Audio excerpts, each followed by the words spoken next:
পলিটিক্সটা আমার জন্য না, আমি এটা বিশ্বাস করি। পশ্চিমবঙ্গের রাজনীতিতে মিমি চক্রবর্তীর ভবিষ্যৎ নিয়ে চলছে নানা জল্পনা। শোনা যাচ্ছে রাজনীতিকে বিদায় জানাতে পারেন টলিউডের জনপ্রিয় এই নায়িকা। মূলত জল্পনা শুরু হয় রোগী কল্যাণ সমিতি থেকে ইস্তফা দেওয়ার পর। এবার আবারও সংসদের দুটি পদ থেকে ইস্তফা দিলেন মিমি চক্রবর্তী। নলমুড়ি ও Jirangachha block primary health centre রোগী কল্যাণ সমিতির চেয়ারপারসন পদ থেকে ইস্তফা দিয়েছেন। এদিন তিনি লোকসভায় দলের নেতা সুদীপ বন্দ্যোপাধ্যায়কে পদত্যাগের চিঠি পাঠান। সরে দাঁড়ান সংসদের দুটি স্ট্যান্ডিং কমিটি থেকে।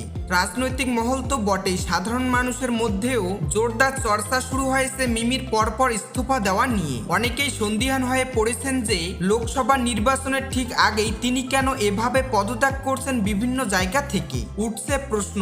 তবে মিমি একা নন। দেবও কিছুদিন আগে একাধিক পদে ইস্তফা দিয়ে রাজনৈতিক ছেড়ে দেওয়ার ইঙ্গিত দিয়েছিলেন। ছবিও পোস্ট করে জানান সেটাই নাকি সংসদে তার শেষ দিন। পরে মমতা বন্দ্যোপাধ্যায় ও অভিষেক বন্দ্যোপাধ্যায়ের সঙ্গে বৈঠকের পর সেই সিদ্ধান্ত বদলান তিনি। জানান ঘাটালের মানুষের জন্য পুনরায় ভোটে লড়বেন।